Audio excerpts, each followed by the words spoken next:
Lorna Tolentino, second choice nga ba? Dahil umano itong project na to ay para kay Vilma. So, gaano kaya ito katotoo?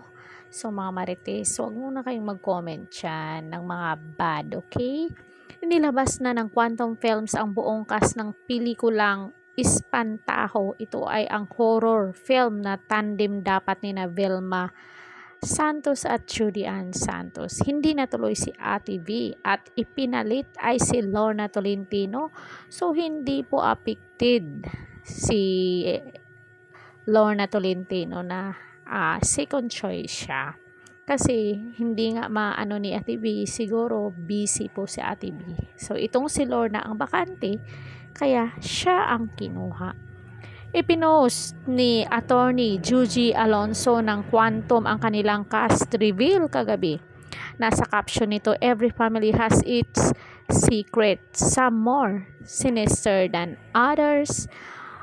On its 20 years, Quantum Film in cooperation with Cynico Production and Purple Bunny Production proudly present a powerhouse ensemble in a horror movie event by award-winning writer Chris Martinez and helmed by Master Director Chito Isronio.